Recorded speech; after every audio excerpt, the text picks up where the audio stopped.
Thank you for coming, everyone. This is TrineDay's Roundtable number 8, How Dreams Activated the Mystical in Our Lives, with husband and wife co-authors Paul Fitzgerald and Elizabeth Gould. Publisher Kris Millegan is our host. I am Bruce Torres. I moderate these roundtables, which are called Exposing the Failure of Empire and Reclaiming the Narrative Creation Process. These were inspired by the Valediction, Paul and Liz's novelized memoir about being the first American journalists allowed to go to Afghanistan after the Soviet Union invaded in 1979, their return home, where corporate media didn't want to broadcast the truths that they had found, and Paul and Liz's subsequent journey into history and mysticism, which they discovered is the real power behind empires. After Paul and Liz present, we'll open it up for questions and conversations. But first, our host, Kris Millegan. Howdy, y'all. I tell you, I really appreciate people showing up for these. There's been some comments a lot of places. People say, well, don't watch the news. Don't look at different things that are going on. Well, we're living in the middle of some amazing history right now.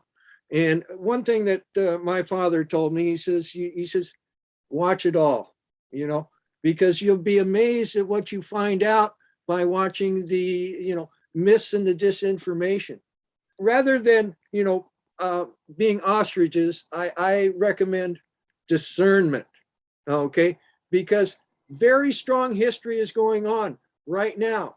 And we need to watch it. We need to participate in it. And we need to, quote unquote, change history, change the course of history.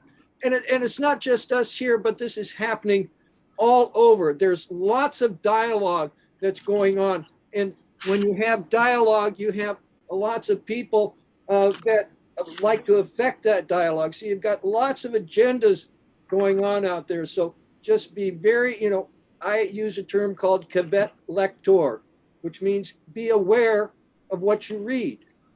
Don't be scared to read something. Just be aware of it and realize that what they're trying to get you to do is into a belief, because from facts, you have a certain actionable thing to do. From belief, a lot of times people, they skip the facts and just go from belief. And there are a lot of people that are trying to get people to just work from belief. Also, think about this.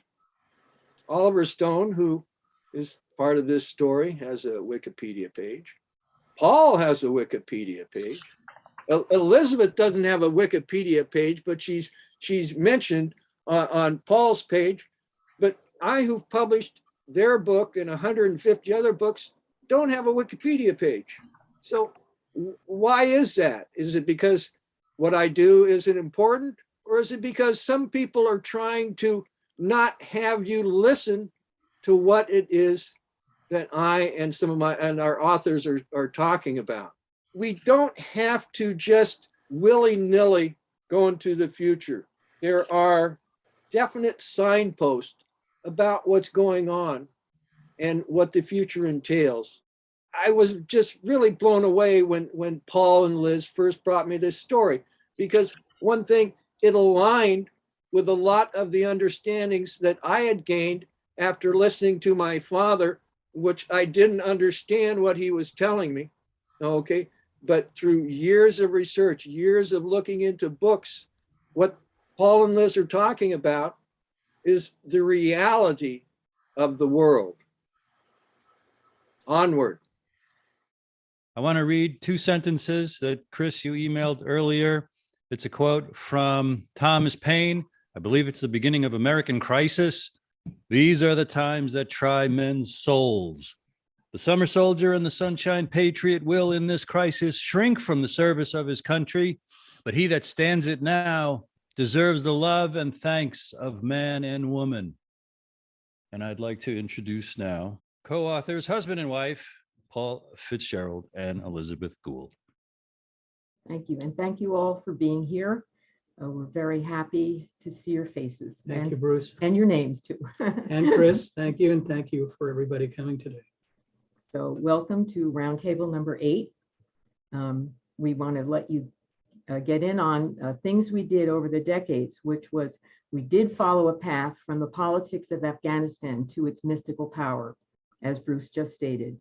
We were guided, though, by our dreams and synchronicities, and that has been incorporated into our lives. But through that process, we came to understand the mystical nature of story creation, and that was the real gift that we got. A huge realm exists between fact and fiction. When facts are combined into a beginning, middle, and end, a story structure has been formed and can be filled in any way the author chooses. Once created, all stories live forever in the realm of myths and dreams. What constitutes an authentic story is almost limitless. 100 people can take the same facts and create 100 different perspectives, yet each one is authentic, as long as the facts are not intentionally misrepresented in any way. When the intention line is crossed, the story becomes fiction, making it an expression of the demon of the lie rather than a story. And now we'll present 3 different perspectives on that story process. The first one is the religious spiritual process. The next one is the political imperial process. And the third one is the personal and intimate process. Each one has a slightly different angle, and I think you will appreciate seeing these differences. We'll start with Father Sean O'Leary's homily titled The Death, Resurrection, and Ascension of Religion. In it, he discusses how we can develop a deeper spirituality by recognizing the mystical in everyday life, and then be illuminated by whatever religious tradition you choose. Father Sean became a Catholic priest in 1972. His homily was sent to us by a friend who saw similarities in ideas we had presented to bring back the mystical into our lives, and we agreed when we saw it. And here is his talk. We've been looking at the idea of the origin and the evolution of religion and spirituality and the dance between religion and spirituality. And so today I've chosen a reading, and it's a fairly long one, so just sit back and relax in the Q&A. It's actually the first chapter in a book I wrote in 2008, and the title of the book was A Sensible Guide. And the essay, the first essay or the first chapter was also called that, A Sensible Guide. And it's a kind of an essay come memory, come story of my own wrestling with this notion of religious ideas about God versus mystical ideas about God. And I wrote this back in on the 18th of December in the year 2007, so almost 14 years ago. My guide used to be very sensible, but of course, I was really too young to understand. As a boy, I saw him frequently, got the scent of his fragrance, heard his voice, tasted his words in my own mouth, and reached out to curl my small hand around a single finger of his. Every one of my 5 senses connected me to him. I made the mistake of talking to adults about this. They mussed my unruly mop of hair and smiled indulgently at my naivete. That is, everyone except my great-grandmother, who had managed to survive into old age without ever losing her mystical ability, and my grandfather, who was a lifelong druid. A second, even bigger mistake was made on my behalf. I was sent to school, initially to the nuns and later to the Christian brothers. They told me that God wasn't sensible, but rather that he was sensible as in he followed common sense. And I believed them because they wore the insignia of God, habits and veils and Roman collars, and the important adults in my life all deferred to them. So for the next 13 years, I was meticulously versed in this sensible God, this down-to-earth, commonsensical divinity who wore sensible brown shoes and created people to be sensible plodders. Sure, he did produce the odd mystic, but they were all safely dead. For the rest of us, the advice was to keep our heads down, and measure out our lives in teaspoonfuls. Dull, pain-filled, anxious lives that were best navigated by common sense, old wives' tales, and Old Testament examples. For God was a common sense God. Even when he consigned unbaptized babies to limbo, or sent sinners into everlasting flames for missing Mass on Sundays or eating sausages on Fridays. This too made sense. At age 18, I entered the seminary, and God became even more sensible. In exquisite detail, dogmatic theology, sacramental theology, and moral theology constructed a fully consistent logical framework backed by scriptural references that made it madness to be agnostic, let alone atheistic. That is, until I started at university and majored in mathematical physics and pure mathematics. There, I was introduced to the God of the gaps, a God who was slowly being edged out by science and being given increasingly unimportant portfolios until such time as science itself had enough manpower and evidence to give him a golden handshake, with the presentation being made by Nietzsche, and retire him to an old folks' home. Religion reacted by either vigorously defending this common sense God of the scriptures, or deftly surfing the scientific waves, remaking God to survive the Copernican revolution, Darwinian evolution, relativity theory, and quantum mechanics. The more creative theologians even managed to find scriptural references that foretold all of these discoveries.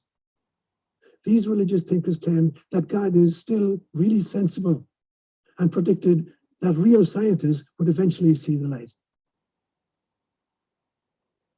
I landed in Kenya at age 26 in a remote area without phones, electric light, or companionship. So I did the reasonable thing. I began dabbling in mystical ideas, radical new cosmologies, and in thinking for myself. We all have mystical experiences, but typically we regard them as insubstantial, like the dreams of the night. So I began recording and working with the dreams of the night and also with the visions of the day. I had an aha experience when I read that in Hebrew, vision and dream are synonyms. So when the prophet Joel said, "In the days to come, I will pour out my spirit on all humankind. Your young men will see visions, and your old men shall dream dreams." He wasn't discriminating against the senior citizens, for dreams are visions you have when you were asleep, and visions are dreams you have when you were awake. God was very sensible again, but now he made sense because experiences of him were enabled by transcending the five senses, common sense, theology, and science, and instead utilizing the soul. And then today, the 18th of December, 2007, something else happened. It has been raining heavily for 3 days, and the forest is spectacular during the rainy season, and my dog Kayla needs to walk. We set off, me in my rain gear, and she in her house clothes, and we bumped into God again and again and again. First, I tasted him on pearl-shaped droplets of water that hung on each twig. Every leaf on every tree was a chalice of God life. I stuck out my tongue under a broadleaf and reverently received communion, the blood of God, from a Eucharistic minister called Madrona. It was as ecstatic a moment as my first Holy Communion at age 7. Then I saw him. He sat astride a fairy horse that wore green, gossamer-thin garments of ferns about its fetlocks. God's long flowing locks were made of light green lichen, and each strand was a lace lattice for catching dreams and attracting visions. His steed was planted upon the hillside with his powerful limbs soaking up energy from the earth as he rested on his journey. We saw each other, and each of us whispered, "Namaste." As I continued to walk, I realized that every time I dug my sturdy staff in the ground, I touched an acupuncture point on the skin of Gaia, and she responded by sending shivers of earth energy up my spine. Then I smelled him fleetingly. I had walked through a power spot. I stopped, backed up, and moved my head from side to side and sniffed like Kayla taught me. There it was again. I stood absolutely still and sniffed again. I had it. An entire shelf full from the Akashic records tumbled into my brain, releasing a myriad of memories from many lifetimes on this planet.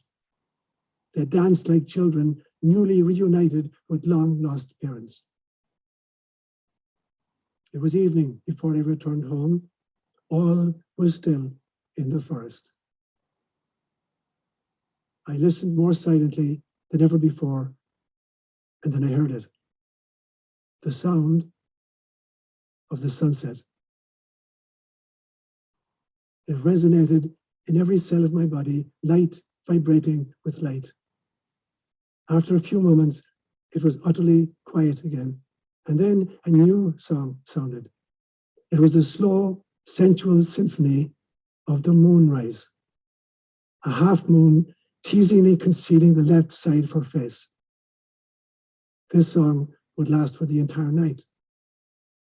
And the stars responded with a poem of their own, a poem crafted by the genius of Yeats in the language of Rilke and spoken in the mystical tones of Rumi.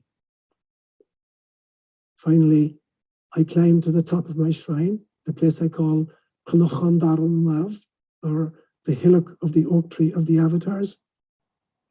An ancient scrub oak rests there, a garland on the crown chakra of that sacred space. It's always the culmination of my daily pilgrimage. I rested my right hand on the weather-beaten bark, and through my now sensitized palm, I could feel the heartbeat of the acorn that begot it. The slow, powerful thump, thump, thump of the druid tree. So today I came full circle. Today, as I had done in my childhood, I smelled God, I felt God, I heard God, I saw God, and I tasted God.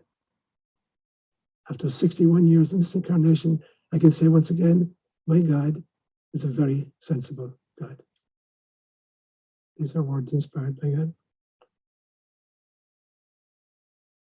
In the summer of 1963, in between the end of my junior year in high school and the beginning of my senior year in high school, I spent several months in a little village in West Cork called Gould.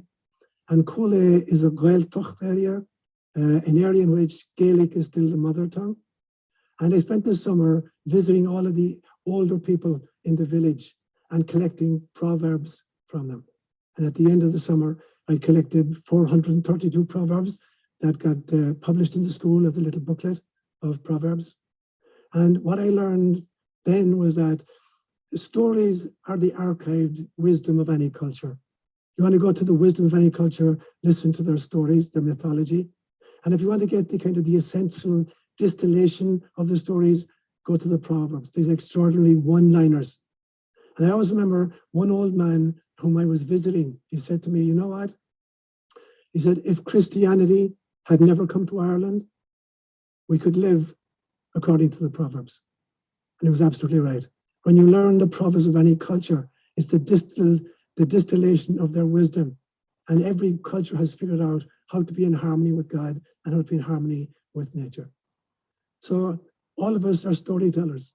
I've got my stories, you've got your stories. The question is that we must constantly measure our stories against our experiences of life. Because for many of us, the stories we tell ourselves and the stories we promulgate are stories that have been given to us by other people, and we have accepted them unthinkingly. And sometimes these stories do not jive with our actual personal experiences. So if your stories or your cosmology or your theology isn't preparing you to be able not just to survive life, but to thrive on life, you're listening to the wrong stories and you're telling yourself the wrong stories. And so the question I want to ask today at the beginning is, what stories are you telling yourself? And what stories are you believing? Whether it's your own personal story, whether it's your family stories, whether it's your cultural stories, whether it's the stories you hear from the mass media, what stories are you listening to, are believing, and what stories are you telling yourself? So my homilies for me are the stories I tell to myself and to others. And I just shared one such story with you. That's one of my stories that represents my experience and my truth in my journey from a 4-year-old little child to a 75-year-old man today. And so as I recap the homilies of the last 2 weeks, I want to measure that against the theory of the origin and the evolution and the further trajectory of religion as it becomes mystical, esoteric spirituality. So I told you at the beginning that today on planet Earth, there are about 4,300 different religions. And sociologists of religion divide them into 2 categories. They claim there are basically 2 kinds of religions. They call them the ascending religions and the descending religions. And very briefly, an ascending religion is a religion that basically is coming from the left brain. It's about the intellect. It's about rationality. It's about thinking stuff through. And basically, it's the kind of the origin of most of the monotheistic religions, Judaism, Christianity, and Islam. And there are 2 versions of it. There's the Western version and there's the Eastern version, but they're both focused on heaven. So they're both ascending. They're focused on God, on heaven, and on the afterlife. And so in the West, the version looks like a one and done. You have one incarnation. At the end of this incarnation, there's a judgment, and you either get the thumbs up or you get the thumbs down, and then you spend the rest of eternity either in heaven or in hell. The Eastern version of it is, I call it, the repeat and rinse version, reincarnation, where you keep coming back again and again and again until finally you get it right, and then you do not have to come back down here anymore. But both of them, whether the East or the West, the ascending religions talk about the ineffability of God, the utter inability to know God, even if we can experience it. So God is utterly transcendent. And the ideal of an ascending religion is to finally leave this, incarnational mess on planet Earth and to go back to the heavens. So that'll be the kind of the focus. And it's a kind of a masculine version of religion. The descending religions very often are called more feminine versions. They're much more earth-based, like Wicca or witchcraft in the very best sense of that word, nature-based religions. And they come more from the right brain, more kind of creative, living in the now, rather than living in the future in heaven, or kind of dreading the past, the sins we've committed. So descending religions are live in the now. And they talk about the immanence of God, the fact that God is enshrined in nature. And a kind of a simplification of that would be pantheism, that God is simply the sum total of everything we can experience. And so God, you look around you, you see the stars at night, the moon, the sun, the oak trees, the mountains, and God is the sum total of all of that. So that's kind of the descending version. And for that version, heaven is a distraction.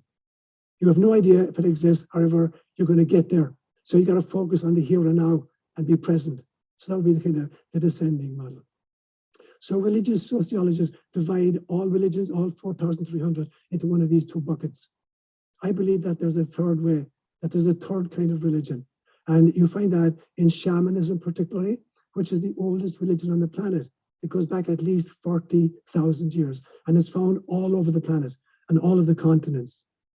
And for shamanism, there were kind of 3 levels to reality. There was the upper level, the middle level, and the lower world. And the objective and the great gift of the shaman was to be able to move between these levels of reality and retrieve lost souls.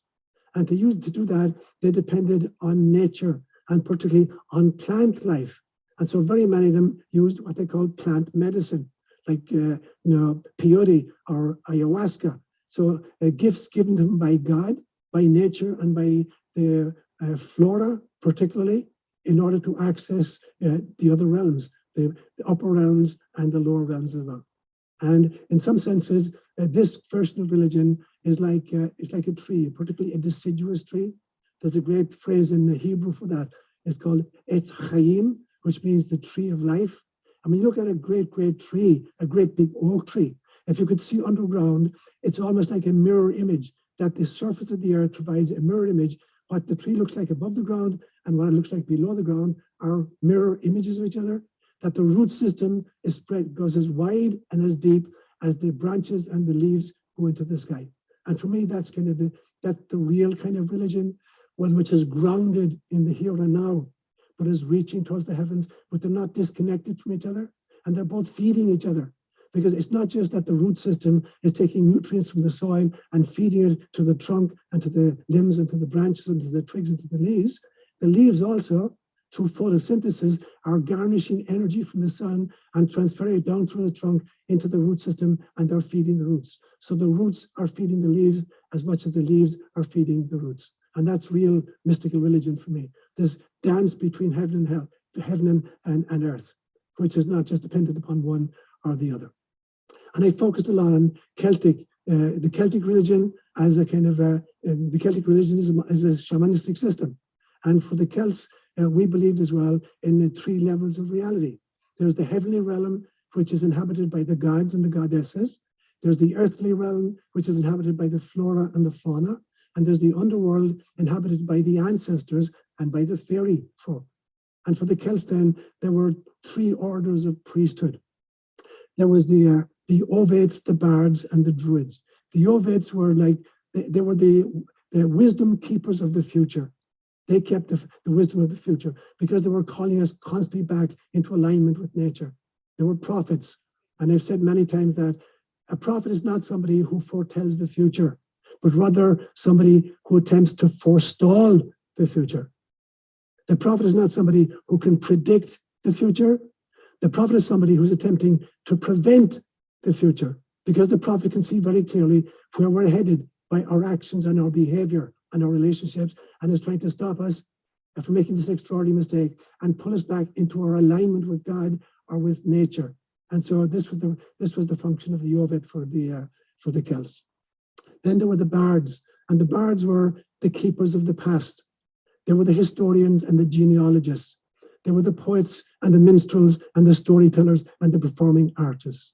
And their function, particularly in storytelling, was not just to entertain their audience, or not even just to inform the audience, but to transform the audience. The function of any good story and the function of any great storyteller is not simply to entertain you, although he can do that, or not just to inform you, although she can do that as well, but to transform you, to take you in your imagination into the other realms which are just as real, but not as easily visible to you. And then the third group were the Druids, and these were the intellectual giants of the Celtic world. They were the scientists, they were the astronomers, they were the theologians, they were the priests, they were the philosophers, they were the psychologists, they were the lawyers, and they were the judges. And all of these groups dealt with the notion of liminality. Limina is a Latin word meaning a threshold. As you move from one, as you come from outdoors into indoors, you go over a limina, a threshold. But for us Celts, we had a special term for that.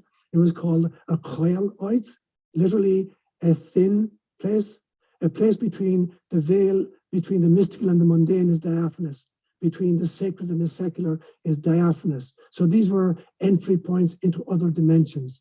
And they could be sacred places like a mountaintop or a lake, but they could also be events like storytelling or music, or they could be people that I would call mobile tabernacles of the sacred, people in whose company you realize that you're in sacred terrain and you're moved by them. Even they don't have to open their mouths. The energy they bring into any situation is an energy of the transcendent meeting the immanent. So we would call those, I'd call those mobile tabernacles of thin places.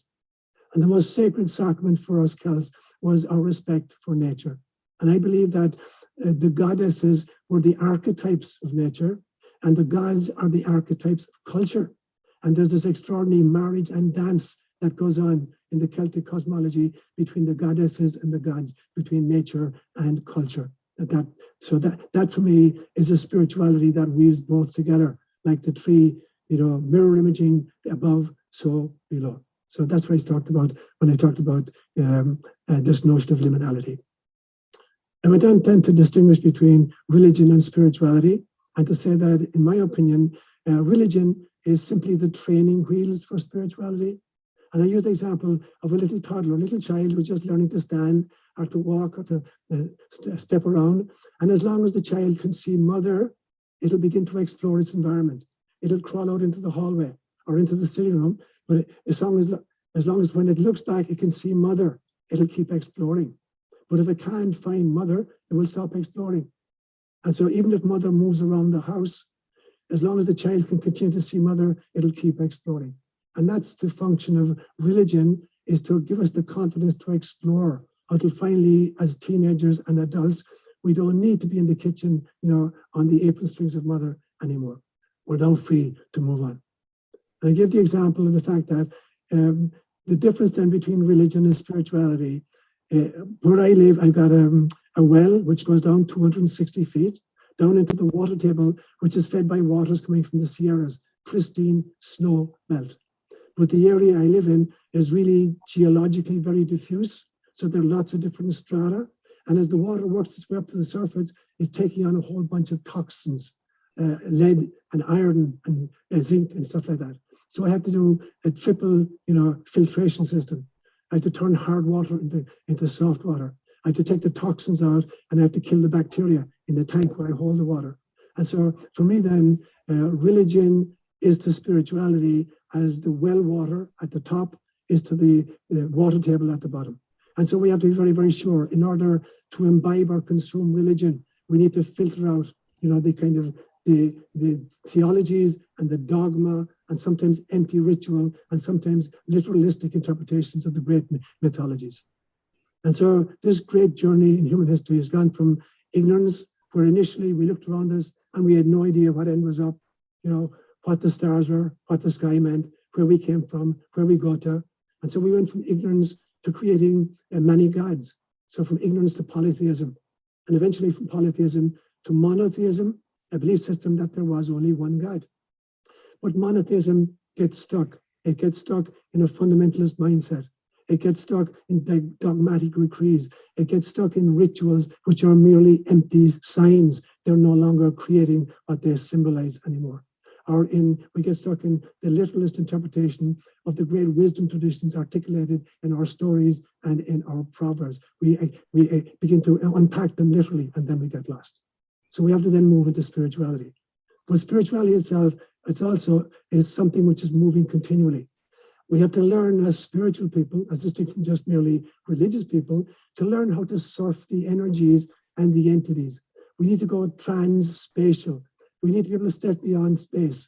We need to go trans-temporal. We need to be able to step beyond time. We need to go trans-personal, to step beyond the ego. And we need to go trans-rational. And I don't mean irrational, I mean trans-rational, because reason can only take us part of the journey. So that's what I have to say about religion versus spirituality. And then I spoke about our notions of God and who God is not. And I would make the claim that God is not a person, or a trinity of persons for that matter. Although we can only have a personal relationship with God. And I used to use the example, I live in the middle of the forest. The forest is not a person, but I'm a person, and therefore my relationship to the forest has to be a personal relationship. So as a person, the only kind of relationship I have with God is as a person. But God is not a person, and we can't confine God to a particular articulation.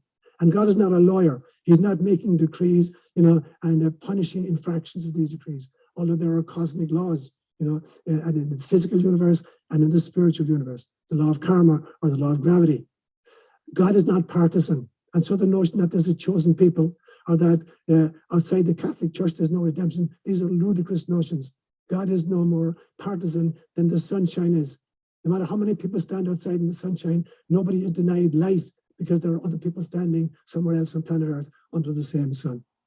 And God is not a micromanager. God is not involved in the details of our lives and deciding who's going to survive cancer and who's going to die from it, which football team is going to win today. God has no interest in those kind of things. I talked about the different kinds of languages of God. Cataphatic language, which is the language theologians employ.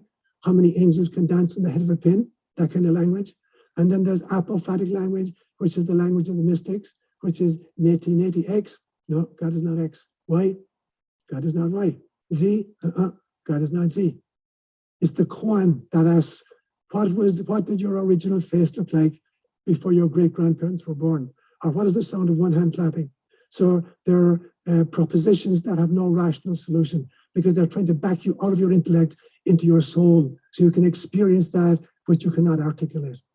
So the third kind of language then is parabolic language, the language of parable, the language of story, and the language of proverb. And this is the language that teachers have to use as they're speaking to us about the ineffability of the reality of the divine. So they use parables and stories and mythology and proverbs. And then fourthly, there's analytical language that religious sociologists will use. And I talked about the 5 eras, I believe, of religion becoming spirituality. And the first one is we began speaking about the gods 70,000 years ago, trying to figure out who was responsible for all of this.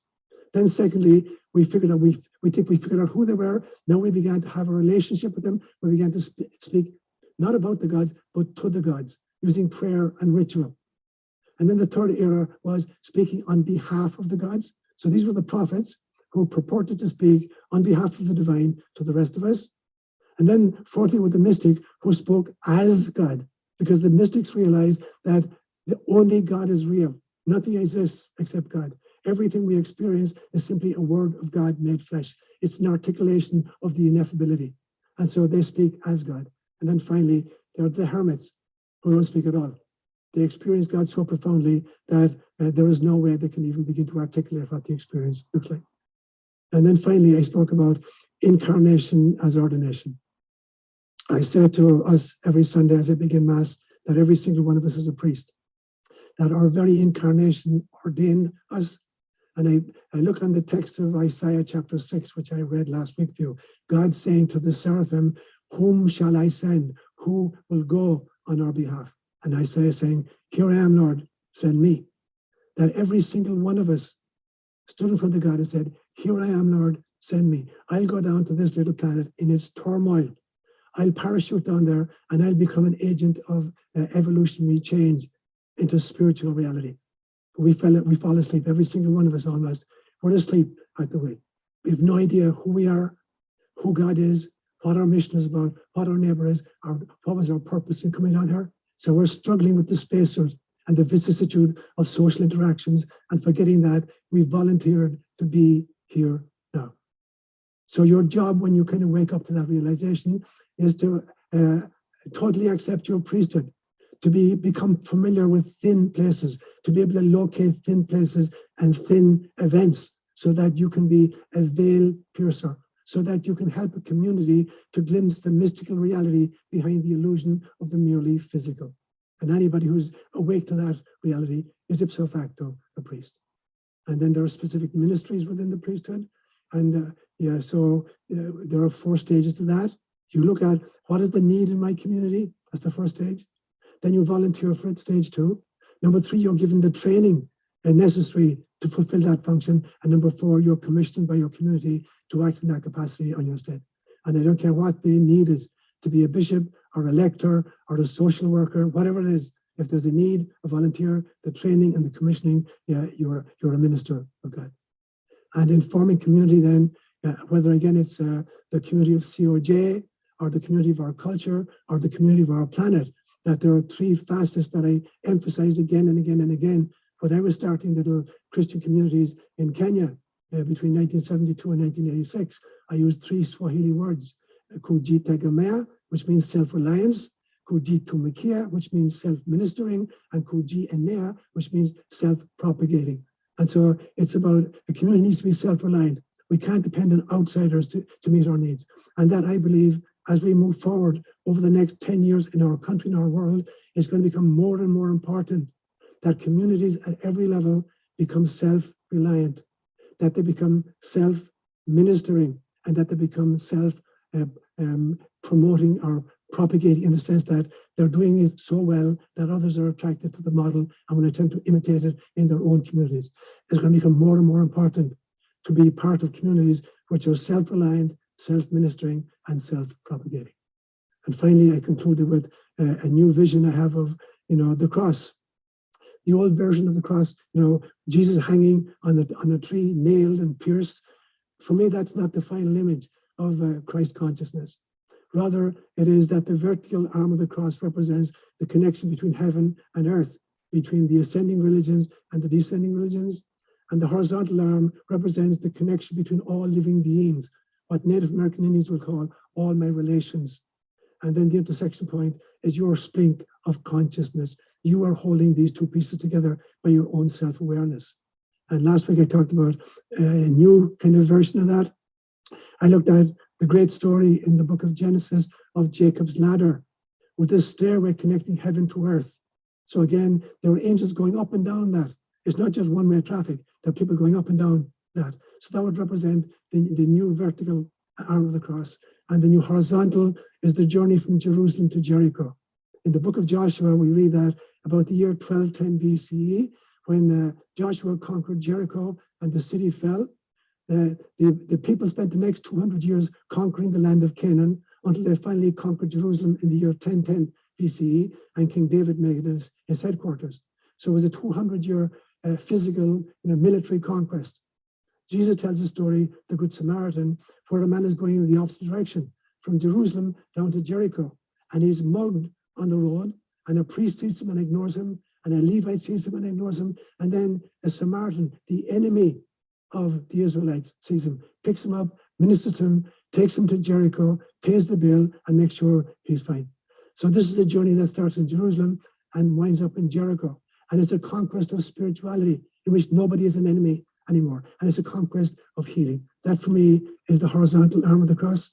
And I actually invited the artists among us, we have many artists in our community, to try to create an artistic rendition of that new cross, whose vertical arm represents the connection between heaven and earth, the Jacob's ladder, and whereas the horizontal is the connection, the journey from Jerusalem to Jericho, a healing journey of a spiritual conquest, not a military conquest of physical people. I personally have never seen a sermon like that in my life, and I really did want to share that with you to set up our next example. We have 3 examples of this process. He is one example of what religion and what a priest can be. And my next example is actually a well-known dream coach, which we feel is more connected to the political imperial perspective than one would expect from a New Age guru. We received an email this week promoting a workshop that said, come explore dream archaeologist Robert Moss's new course, where he'll teach you groundbreaking work on a dream time travel to see any place in the universe at any time in history, all without leaving home. In 2018, we wrote an article about him titled Weaponized Dreams, The Curious Case of Robert Moss, to warn potential dream workshop students that Moss had a hidden background they needed to know about.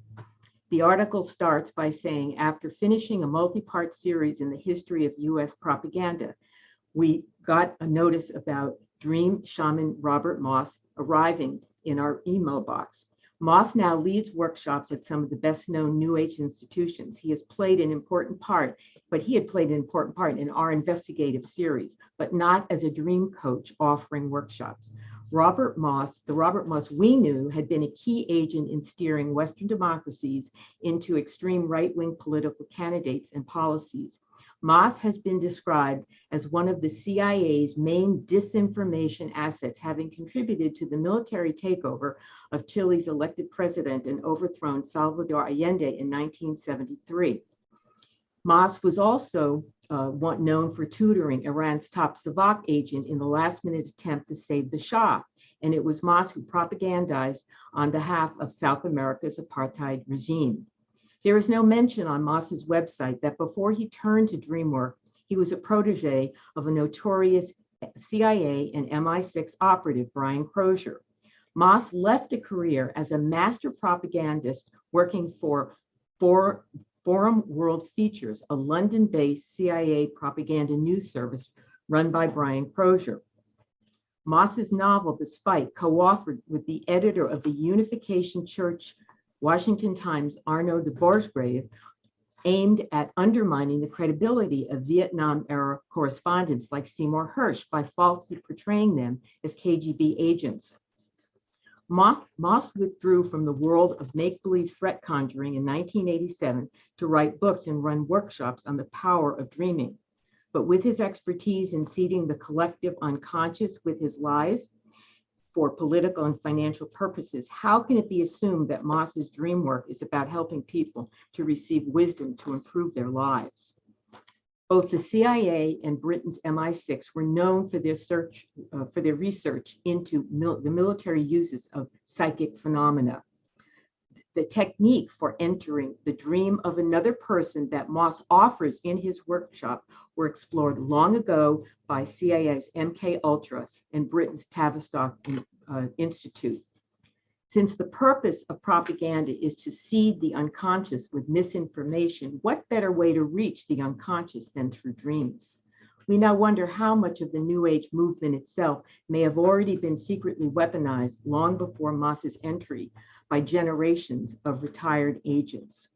Here are statements from a 2007 post by a woman who attended Moss's workshop. Quote, "He made a point that a symbol from my dream which held particular significance for me meant nothing at all.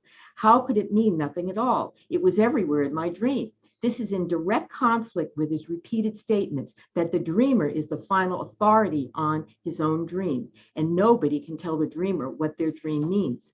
I was getting the confirmation that this guy is really just in it for the money, and anyone who won't be manipulated by him is undesirable." When Moss left the field of intelligence in 1987 to begin writing books offering dream workshops, both American and military intelligence already spent decades developing uses for psychic phenomena. It is certainly reasonable to ask the question, is it possible for Moss, from his previous experience in deceiving the public behind him? This question cannot be ignored, especially by his potential students. I'm very sad to report after 4 years that we realized that there had been no acknowledgement on Robert Moss's website. His promotions still make him appear as a nice little old man who does dream workshops. And worst of all, there was no one in the New Age movement itself who seemed to have any interest in exposing what role Robert Moss was playing. Now, we think it's particularly good to compare what you just saw in Father Sean and what you can see in Robert Moss, who was entering into a very, very important spiritual realm, a dream workshop realm, and it has to raise serious questions in everybody's mind. And now we're going to present the third perspective, which is the personal. And Paul will read about mystical impressions at seeing the Neolithic site known to the Irish as Brúna Boyne, the mansion on the Boyne River, and it's also known as Newgrange for the first time. Chapter 35. I had to shade my eyes from the glare of the quartz-covered passage tomb, sitting on the top of a hill overlooking the River Boyne, like a huge glowing mothership. "It looks like a giant time machine," I said to Liz as we waited for our guide to finish collecting tickets from the dozen or so other patrons. "What makes you think that?" Liz asked, awed by the sight. "The white quartz clocks use quartz crystals for accuracy. Radios use quartz crystals to broadcast on a certain frequency. Change the crystals, change the wavelength. So you think whoever built this used it to travel back and forth through time or dimensions? Maybe both. The wavelength determines the size of the dimension. Actually, I think the length of a wave is a dimension. The distance between identical points is in the adjacent cycle of a waveform." "That's awfully technical," Liz said, astonished. "I used to spend plane rides talking to Mark about these things. He taught at the MIT Media Lab." "I think our tour guide is ready," Liz said as the young woman opened the gate and introduced herself. "Hello, everyone. I'm Kelly. Welcome to Newgrange." "So what exactly is a passage grave, Kelly?" a fellow tourist asked as we began our climb up the pea-stone path to the monument. "No one is completely sure," the woman said. "The legends claim that Newgrange is a house where Angus, son of the Dagda, the sun god, could come and talk to his dead friends. That's what Grandma does when she goes looking for her relatives in the graveyard," our daughter Alyssa said. "And how old is it?" another member of our group asked. "Over 5,000 years old. It was carbon dated to 3200 BC, based on some caulking material used to seal the roof, but then that may not have been part of the original construction. So it's older than the pyramids," another man offered. "At least. It was already ancient in the 2nd century AD when wealthy Romans made pilgrimages to it from Britain. They left gold coins and jewelry to propitiate the gods. And who were the gods, Liz asked. The magical people of the Sidhe, the Tuatha De Danann, the children of the goddess Danu. They are said to have invaded Ireland around the same time that this was built. There seems to be a lot of these monuments in this area, I said, chiming in. There are thousands of passage graves in Ireland and many more stone circles, but this is the largest and most important. It was originally built in the shape of an egg. The facade is covered in an 11-foot wall of quartz crystal. On the shortest day of the year, the winter solstice, a 17-centimeter shaft of light penetrates the chamber inside for exactly 17 minutes, focusing an almost laser light into its deepest cavity. Liz looked at me and whispered, an 11-foot wall of quartz that houses an intense shaft of laser light for 17 minutes? Room number 117, anyone? Did anyone ever suggest it might be some kind of ancient technology, a man asked. How do you mean, the young woman answered. Well, there's so many things about its construction, its relationship to the winter solstice, even the location right next to the bend in the river. You mean its spiritual connection to the cosmos, Liz added. All of the passage tombs were coordinated with the celestial event. They may have functioned as a calendar, something perhaps an observatory. Masonic lore connects them to the Book of Enoch and the Great Flood. That Enoch was taken here and the angel Uriel instructed him on the movement of the sun, the moon, and the stars. It's been claimed Enoch received instruction here in astronomy and was able to warn his great-grandson Noah of the coming flood.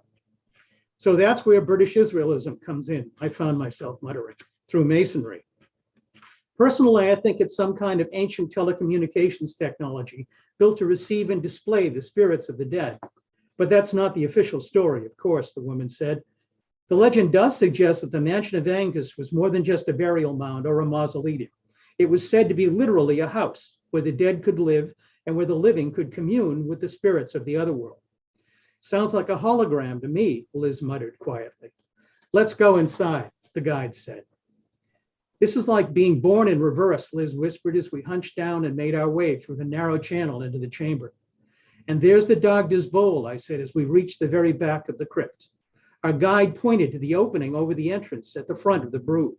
And this is where the sun, coming through the light box like a laser, would be received on the winter solstice. And generate the endless plenty, I said, thinking about Joseph Campbell's description. Somehow I don't think this bowl is what people think of when they think of the Holy Grail, Liz said. Kelly was quick to pick up. The Dagda's bowl is not the cup of Jesus's blood, and the brew is not a burial chamber, although it might once have been used that way. The banks of the river are where the sun god came together with the river goddess Bwan and created their son Angus, and this is his home, the king of the Tuatha De Danann. That's the same mythology as Maurice Fitzgerald and Anya, isn't it? Alyssa asked. Yes, exactly the same, Liz answered. Kelly finished up. Ireland was only Christianized in the 5th century. Newgrange predates Christianity by at least 4,000 years. To William Butler Yeats, Angus was a god of light, the supreme divinity that connected being with non-being. I like the idea about the ancient technology, I said quietly. It does kind of sound like a hologram you're describing. Kelly looked at me with a peculiar grin. I've been here some nights when there are real hints of something going on. There are moments when you can almost see them dancing in the light of the solstice. And we might have been able to prove it if they hadn't torn the place down and reconstructed it with a concrete foundation underneath it. You mean this place is a replica? I asked. The stones are real and were put back in the same position, but I've heard from the old timers it's not the same. How not the same? Liz asked. They say that once you could actually engage the Shining Ones, hear their music and converse with them.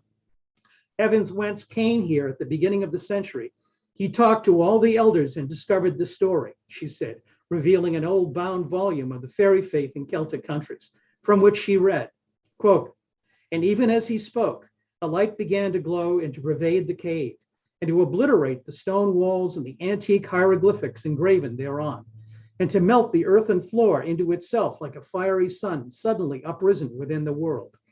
And there was everywhere a wandering ecstasy in the sound. Light and sound were one. Light had a voice, and the music hung glittering in the air. It's no wonder they disassembled Newgrange and put it back together, so it didn't work, Liz said. after we'd thanked our tour guide and headed back into the sunlight. Didn't Joseph Campbell write that the Knights Templar were inspired by the Dagdas Bowl to practice some sort of Gnostic Manichaean rite of spiritual initiation? So now we know why Rome was so upset with what the Knights Templar were practicing, I countered. The initiation taught you how to manifest in and out of supernatural reality. Liz smiled. That kind of power could be a real problem. Of course, you can't take those ancient stories too seriously. No, but you can take seriously the Fitzgeralds were engaging the very same rituals in Wales and Ireland as the Templars. Everybody was. Strongbow even funded Templar monasteries. The church banned the ancient rituals that connected you directly to the other world, never approved of the Grail legends, and made you reliant on the priesthood to talk to God. And that's why what you experienced in Afghanistan was so important, Liz said. The connections are still real there. The temple at Hada you visited, the mullahs you met. There is still a flesh and blood connection to the ancient past. It's not just an emulation, it's real. On the way back to RD, we paid a visit to nearby Tara, the seat of ancient Ireland's high kings and queens. In the late 19th century, a fanatical group of British Israelites had excavated the site, attempting to prove Britain's connection to ancient Israel and the house of King David. Convinced the Ark of the Covenant was buried there, they found no ark, but did succeed in destroying 4,000 years of ancient Irish history. Another blunder, or an intentional sabotage of the evidence. After seeing Newgrange in all its shining holographic glory, Tara seemed more of a looted graveyard than a magical court, and we were soon headed back to RD to bid our farewells. This? Well, and that is the third segment. Just to wrap up quickly, we wanted to really lay out the three different examples to really make the point about the reality of the mystical. The real power behind imperialism is the mystical, and they're going to use it whether you get involved or not. And our hope is that in these three examples, we were able to create the idea that this is going on, and we really have to get far more involved in it. So, any questions? Yeah, this is Joyce. I see you first. Please unmute. Hi, everybody. It's Hello. great Hi, presentation. Liz or Paul, could you expound a bit on the second? On The On the second, second. Robert Moss? yes, The and imperial- how, if one Right. were, and could you tie it to what you just said about the real power of imperialism Right. and the mystical, and how, if one took his workshop, how could one be aware of What- the problems that you Right. raised? Well, I think the reason that we included the quote from one of his attendees complaining about the way in which he manipulated her, and she was making it clear that there was an agenda going on, and she was aware of it.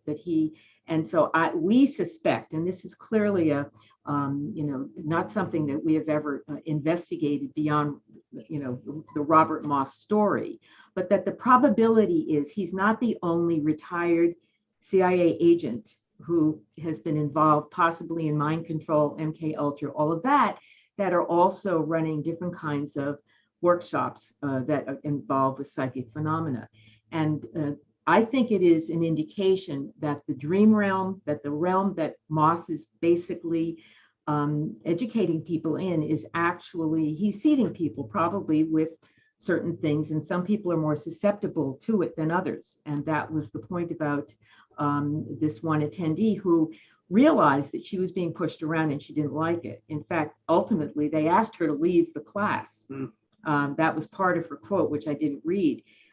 She was troubled because she was feeling the fact that something was wrong. So I think you have that part of it, Joyce, where people sense something's wrong, but they may not suspect the depth of which they're being possibly manipulated by a man who has the level of training that someone like Robert Moss probably has, especially when you look at his history of propaganda and the use of psychological mind control, for the purposes of the intelligence operations he's been a part of. You've brought together mysticism and empire and imperial abuses. And that's the power of your book, The Valediction. That's what you read from, Paul, read from, I believe, volume 2. That's coming out this summer, book 2. So The Valediction is available at TrineDay.com. When one studies what's going on in the world and who might be pulling the strings, it's very common for folks to discover that the rich of the rich have a huge interest in many of these esoteric things that go back to the beginning of time.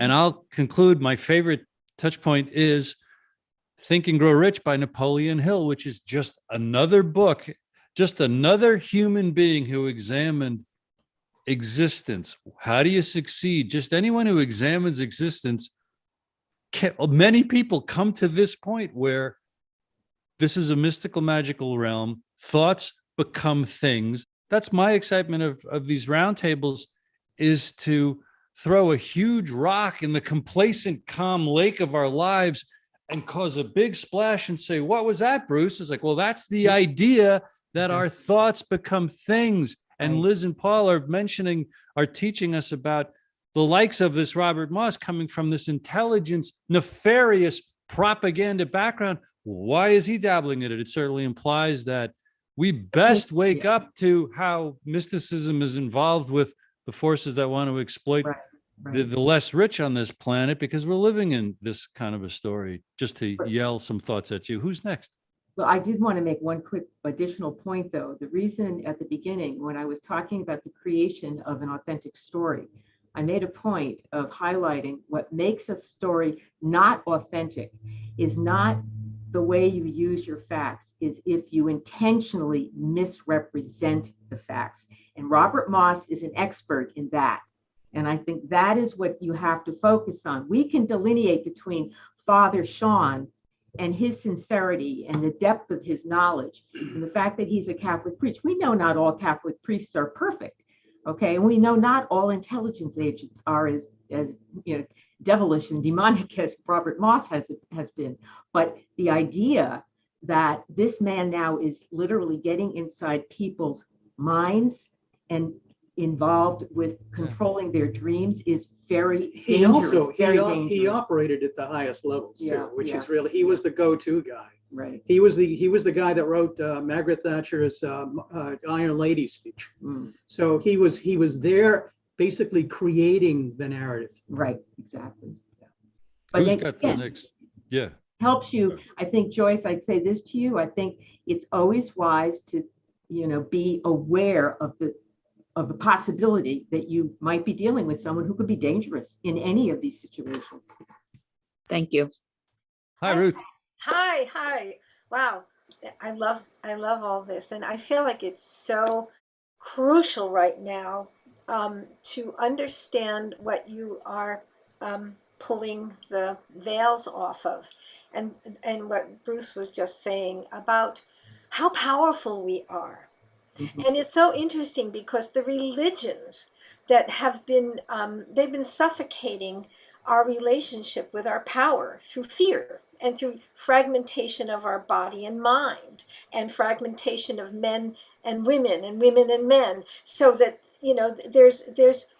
it's almost as if in order to access this power, we have to have a real knowledge of ourselves beyond our fear. We have to understand our deeper identity as deeply interconnected to everything, because that's the source of the spiritual power of that creation matrix of our mind.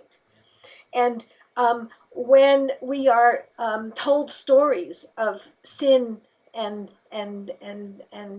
shame and a negation of nature, negation of our body, that fragments our capacity to really create our own reality and makes us victims, just like that. So I feel like this has been going on. This story's been told for a long time, and there was a negation of all things mystical, all things spiritual. Meanwhile, there's been a technology that's been going on underground with people who have power to actually have this power to control other people. and they're at the same time denying it. What I find very interesting now is that because of science has brought in quantum physics and all kinds of understandings of of the matrix of interconnectedness, and there can be no further denial of the oneness.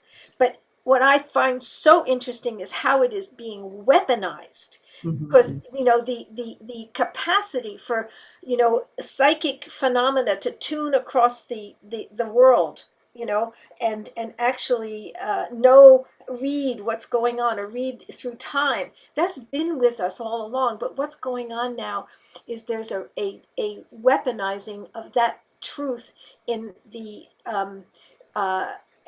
with facial recognition of being able. It's the way that the one world has the power to control and suppress all that is free.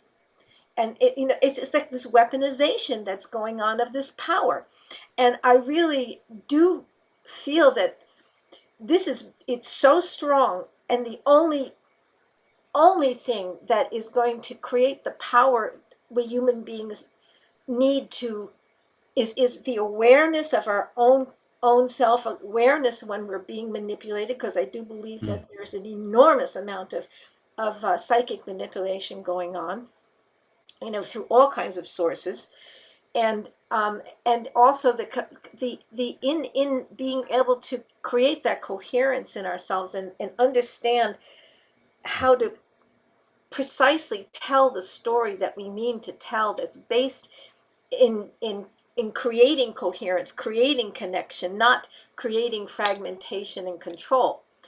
When we do that, and we can do that with other people, and we create a field that is actually, when we get that power in ourselves and can do that with other people, I feel like that's what's going to actually turn this around. But we have to do it together. We can't do it alone. We have to understand what we all have to do, and we have to do it together. And this is what's giving me hope.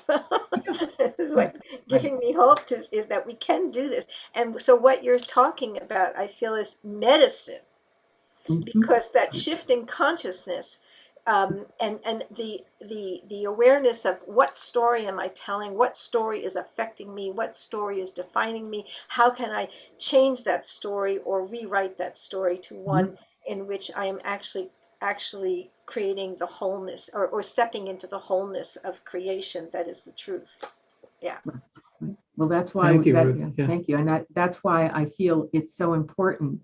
I have actually gone further by stating the fact that when you create something out of lies, it is not a story. Okay, it is simply a lie, and ultimately, I've labeled it the demon of the lie, and I think that is, that is a very, very real delineation. I think people have to take in that. And that's why when you've got people like Moss, and he represents a huge, a population of people who are trained in lying. I think it was Secretary of State Pompeo who had been in the CIA, who boasted about the fact that they're all trained to lie. We need to start saying that when you create stories out of lies, you call it propaganda. I call it a lie. And I think we need to start doing that. Yes, there's one thing that this is, let me see, I'll just say it. I feel like it's between love and fear. And it's so interesting because love comes from the coherence of the heart, which is with us through lifetimes, and is capable of perceiving beyond time and space. And love is the knowledge of oneness, of interconnectedness, of the whole cosmos. And fear is the forgetting of that. When you forget that you are one, then fear is like a virus that gets into your system. And whatever you're creating out of fear is created out of limitation. It's something that comes because you're small, and you're not connected. But when you create out of love, you have the wind of the whole cosmos at your back. Everything is with you. Everything is with you when you create out of love and connection. So, That's why I think when you create with good intention, then I think that is the basis of creating with love. mhm. Yeah, It, here we go. Thank you. it reminds me of, the primacy of identity, and what Father, how do you say his last name, the man we saw? Olaire. Olaire. Sean, I call him Father Sean. He's Father Sean to me from now on. Yeah, Father Sean's He- probably he- better. Father Sean, he painted a picture of existence that if that's reality, I want it to do the work, and that's Yeah, about I know. getting the story right.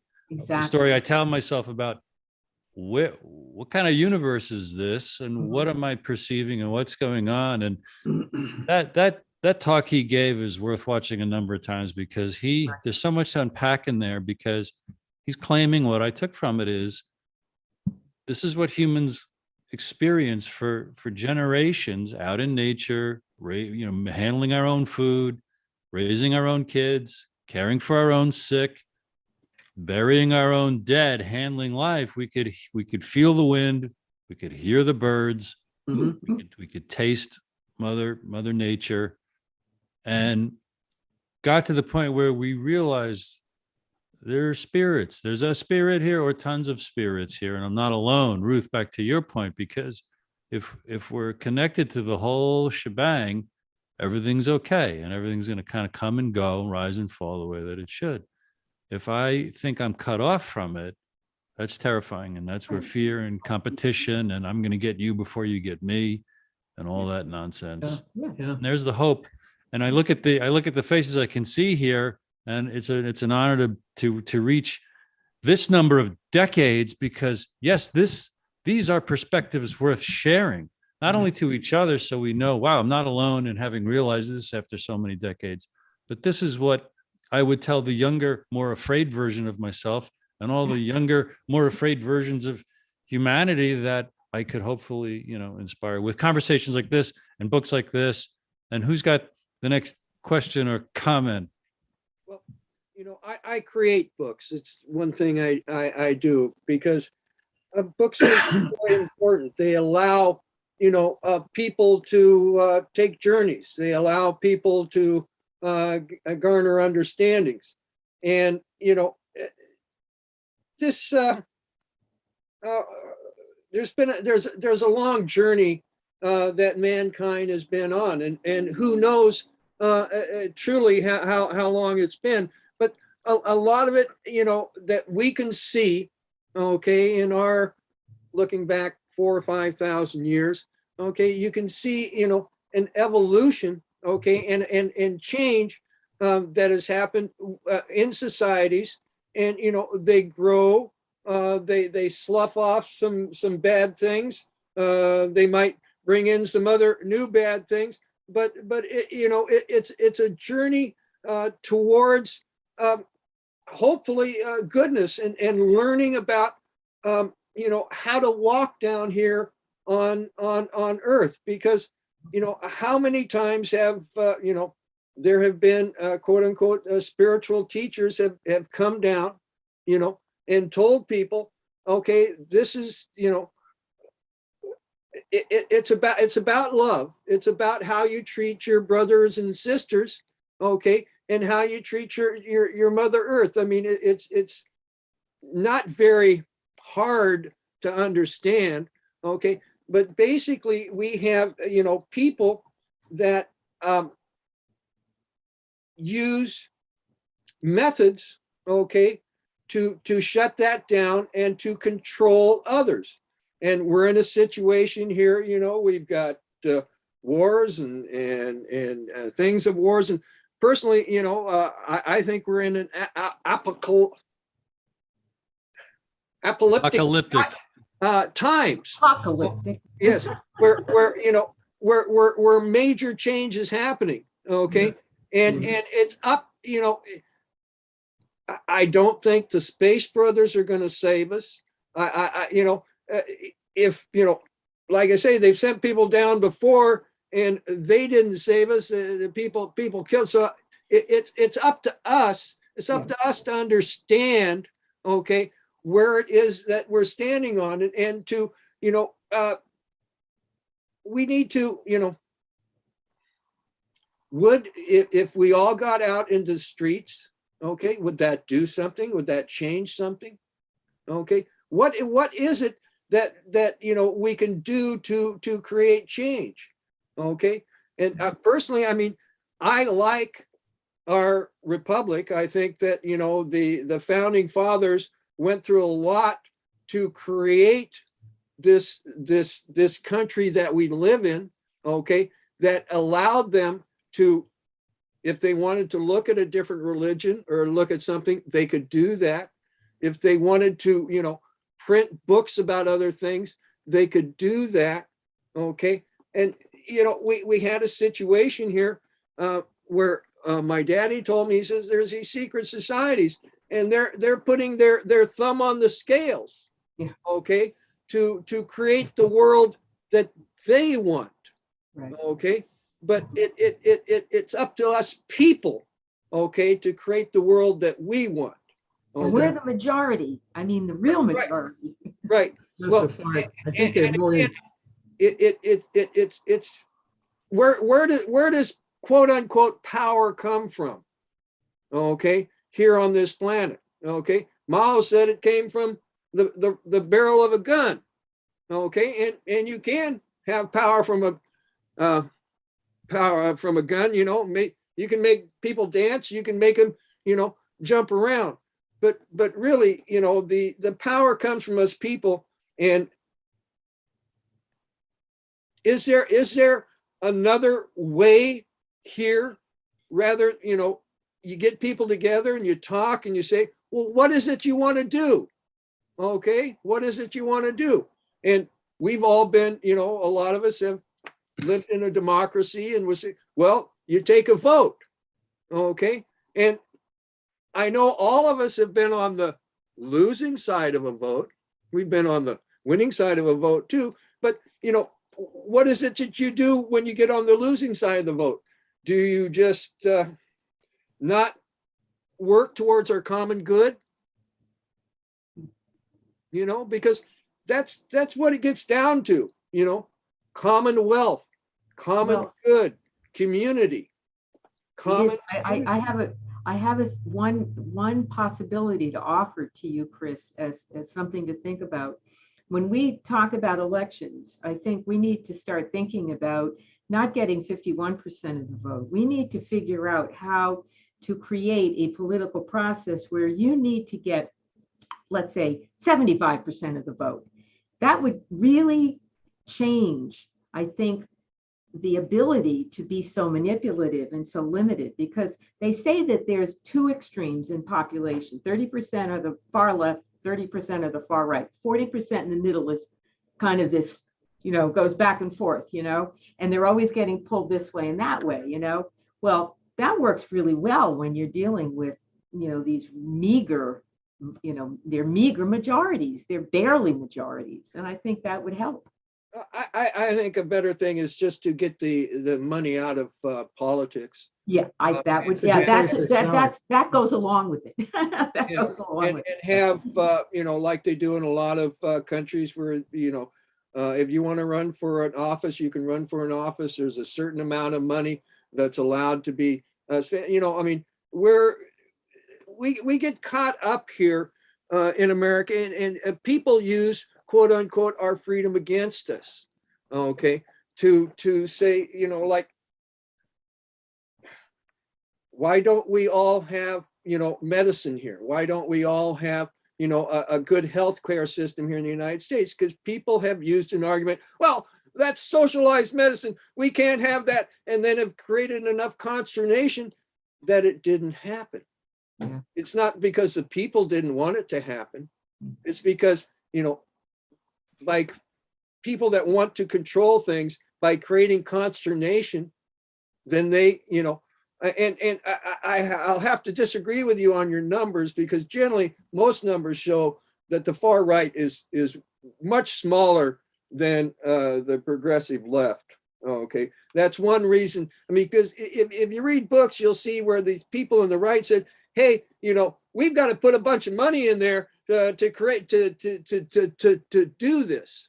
Okay, so there really is a lot more people that because most people are good and honest, but we have been very ill served by our education system. So most people, what we're standing on is sand, and we've been very, our media hasn't done us any good things. And to do a One good, last thing, Paul has a Wikipedia page, and it's got the voice and crossing zero and invisible history and end of illusion, but there's no valediction on his.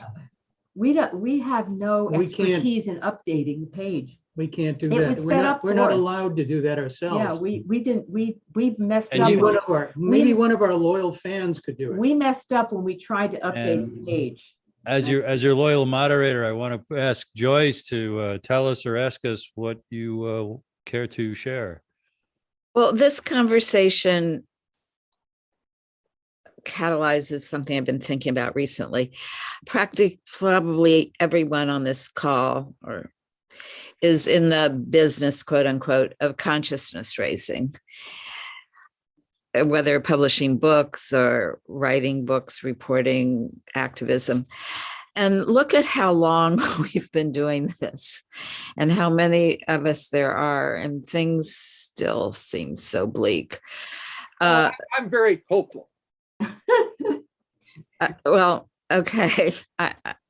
Okay, granted, they might, a lot of things seem bleak. Joyce, what would you say to or No, about that? my question, I mean, I'm just I was looking back on something someone was doing that who I knew 40 years ago, and and they're still doing it, and they're still working at it and raising consciousness. And, there's the ripple effect of what each of us does. What would but you tell us knowing we've got about 2 minutes left in the whole event? Obviously we just need to keep doing what we're doing, but how do we do it more? My question is, we need to do more, I guess, not question, but Right. how we need to do more. Well, we do Fast. have actually a project that we have talked about, so. But time and courtesy inspires me to ask Ruth to share. I have to say something because I feel like the power is not at the end of a gun, and it addresses what you're talking about, Joyce, and what Liz and Paul are talking. I was thinking about how it is people who really know who they are, who really have arrived at coherence and an answer that unifies every human being on this planet, have all become dangerous people and have been killed. Because who they are is more powerful than a gun. And it's like a whack-a-mole that's going on, because the people that don't want that to happen keep whacking the moles of people that are waking up and coming to this place. Whack-a-mole, but it's starting to be like popcorn. And there's a popcorn of waking up. And you see, the thing is, in our Ruth, mind, I've got to grab that great point, make one comment on it, and see if it's time to conclude, because I fear that it is. But I want to add to what you just said, like popcorn, this consciousness raising, like maybe a critical mass. Yeah. Kris, when you were just sharing, I saw for the first time something I've been struggling to see for the last 2 years I've been working with you. You relentlessly say, you're very hopeful, you're very hopeful, you're very hopeful. And then you allude to the American founding, which I love and worship as a inspiration for what humanity can be. And I got the image that if the last great stride was the founding of America, and now it has become congested and clogged with the corruption that it is, that was a great breakthrough. And we're due for a great breakthrough. So that's leveraging what you just observed, Ruth, about, wow, are there so many people waking up at a critical mass like popcorn? And I'm going to say we're at the tipping point of the snake shedding one more constricting skin to have some new kind of breakthrough that carries and brings and puts on the table all that the founders created, because if we can carry that torch and give it its proper esteem, we have a lot of hope. Hope that wasn't too flowery. I do want to ask Paul and Liz if they've got something to share before we let Kris have the conclusion. You know, well, I think everyone has said what we're saying, which is we do have to come together and we have to figure out what kind of active step can we now take. We do have ideas. Those are, you know, for another discussion, but we do have some ideas on how to try to activate, how to try to bring us together in some kind of mental way that, you know, Kris, when you said about going out into the street, well, you know, we all know that most people go out into the street to protest. So it's really, I would love to use the street for something far more positive and try to spread that, because people would come out. They'd be so relieved if it wasn't for protesting about how bad things are. It was something that we could pull people together out of their homes cheering for, okay, and wanting to happen and knowing that their belief in it's going to help. One quick word. Another word for apocalypse is revelation. And once the truth has been revealed to people, they can't deny it. Yeah. Because if they don't deny it, then they cease to be. And I think most people want to be. So that's where I have my hope. Right. And that's what is happening. That's what is happening. Yes. Okay. And, you know, we all wish that it would, you know, happen sooner. Okay. But we also saw the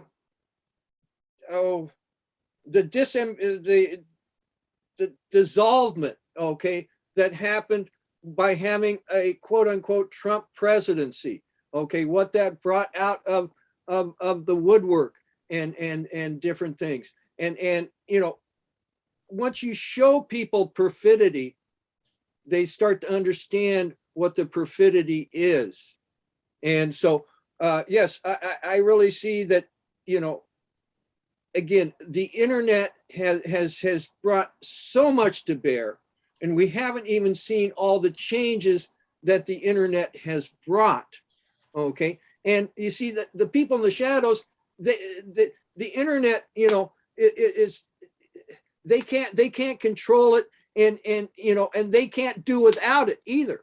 Okay, so like I say, if we can continue on, vote proper people into power, okay, and you know, we create, you know, what about UBI? You know, I mean, people are talking about UBI, right? Universal Basic Income. Okay, now just think what that would do. What, you know, there's people that say, well, it'll just make people lazy. No, it won't. It'll make it'll give the biggest creative boom, and that's, you know, that's where goodness comes from. It comes from creation. I mean, you know, it's about creating new things, and the old system isn't going to do that. UBI is a new type of way of dealing with. We've got a planet, we've got people, we've got resources. We need to create good things. Yeah. That's why you're here. Onward. Carol. Carol. Well, Carol, could you? we'll Carol, if you unmute, we'll get it. We've got 60 seconds we saved just for you, Carol. Okay. I just have a concern about UBI, because if it's a central bank digital currency that can be turned on or turned off, we'll see the worst technocracy ever. So we have to go a different direction. I'm sorry to say. Well, no, you can. But then I've been always.